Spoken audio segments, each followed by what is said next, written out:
Good, good morning, students. Today we will start the new chapter, that is application of derivative. In this chapter we will learn how the derivative can be used to determine rate of change of quantities. मतलब कैसे एक quantity दूसरे के respect में change हो रही है, ये हम सीखेंगे. Second, to find the equations of tangent and normal to a curve at a point.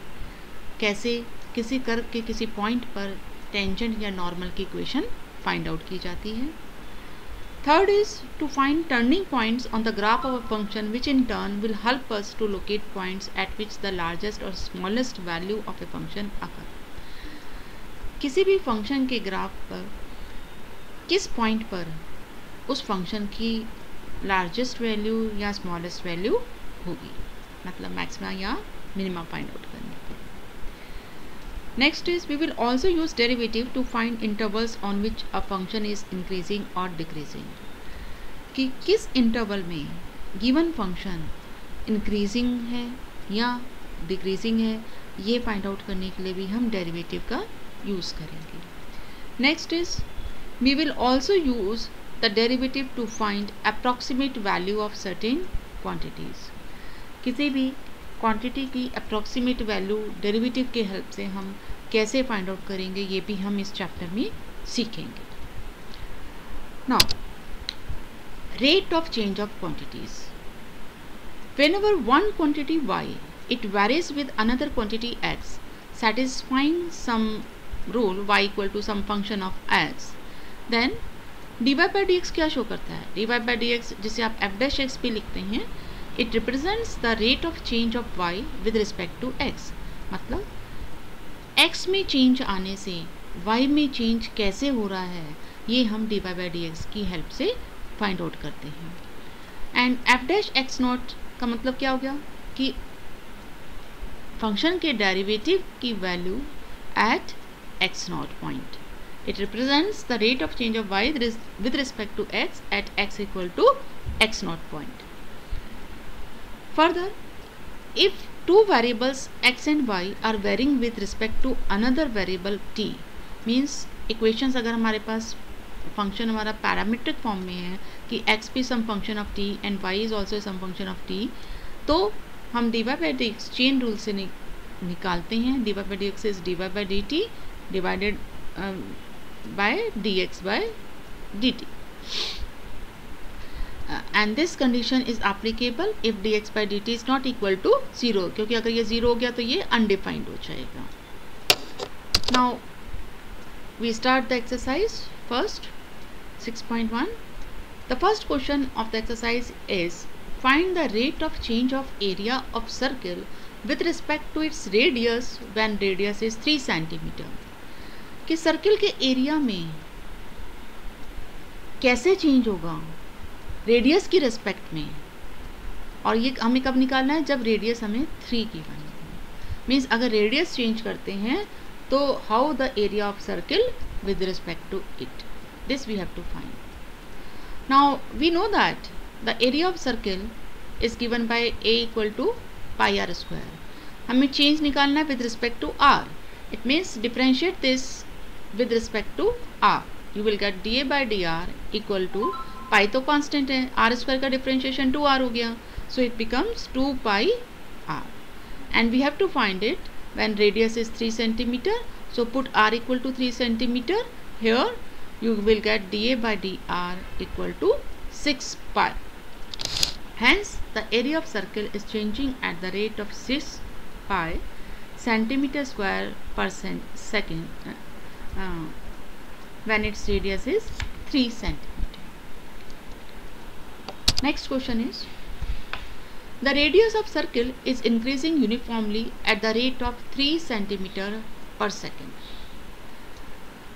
Radius of circle is increasing uniformly at the rate of 3 centimeter per second का means कि radius time की respect में कैसे change हो रहा है. This is given, means dr by dt is 3 centimeter per second. Find the rate at which the area of circle is increasing when the radius is 10 centimeter. हमें बताना है कि area rate of change of area. अब पिछले question में हमने निकाला था rate of change of area with respect to radius, और यहाँ हमें किसके रिस्पेक्ट में निकालना पड़ेगा? विद रिस्पेक्ट टू टाइम, क्योंकि रेडियस में चेंज भी टाइम के रिस्पेक्ट में दिया है, तो यहाँ हम एरिया में चेंज भी टाइम के रिस्पेक्ट में निकालेंगे। ये चीज़ ध्यान देने वाली है यहाँ पर, इसको आपने क्वेश्चन को केयरफुली पढ़ना है। तो यहाँ area is pi r square. Now we have to differentiate it with respect to t. So dA by dt is equal to d by dt of pi r square, and that can be written as, first you differentiate it with respect to r and then differentiate r with respect to t. So it becomes 2 pi r dr by dt. There is a little mistake here, it should be d by dr of pi r square. So make it correction. So it is 2 pi r, r के respect में पहले differentiate करेंगे और r का differentiation t के respect. अब हमें ये गिवन था कि dr by dt क्या है? 3 सेंटीमीटर पर second. So put the value here. So you will get dA by dt is equal to 6 pi r. And when radius is 10 centimeter, put r equal to 10 centimeter. You will get 6 pi 10, that is 60 pi centimeter square per second is the rate of change of area with respect to time. Next is an edge of a variable cube is increasing at the rate of 3 centimeter per second. एक cube है जिसकी जो side है वो 3 centimetre पर second के rate से बढ़ रही है। इन मीन्स जो चेंज है साइड में वो 1 सेकेंड में 3 सेंटीमीटर इंक्रीज हो रहा है। How fast is the volume of cube increasing when the edge is 10 centimetre long? तो उस क्यूब का वॉल्यूम किस रेट से इंक्रीज होगा, ये हमें फाइंड आउट करना है। And we know that volume of cube is X cube, where X is the edge of the cube और साइड ऑफ द क्यूब। क्योंकि अब हमें यहाँ जो साइड में चेंज है वो टाइम के रिस्पेक्ट में दिया है, तो इसका मतलब वॉल्यूम को भी हम टाइम के रिस्पेक्ट में डिफ्रेंशिएट करेंगे। So dv by dt equal to, यहाँ राइट साइड में तो ये अभी x का फंक्शन है, तो पहले से x के रिस्पेक्ट में डिफ्रेंशिएट करेंगे और फिर चेन रूल लगाते हुए x का डिफ्रेंशिएशन t की रिस्पेक्ट में करेंगे। So it becomes 3x square into dx by dt। अब हमें ये गिवन है dx by dt is 3 centimetre पर second. So we put the value here, you will get 3x square into 3, that is 9x square. अब हमें इसकी value कब निकालनी थी dy by dt की? कि when the edge is 10 centimeter long. So put x equal to 10 here, you will get 9 into 100, that is 900 centimeter cube per second. Centimetre cube तो volume की यूनिट होगी और सेकेंड टाइम की unit होगी।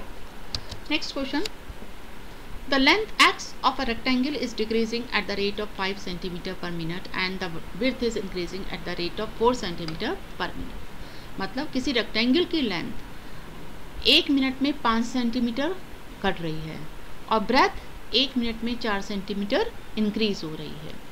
तो जब x 8 है और y 6 है, मीन्स लेंथ 8 है और ब्रेथ 6 है, तो उसके पेरीमीटर में क्या चेंज होगा और उसके एरिया में क्या चेंज होगा, ये दो चीज़ें हमें बतानी है।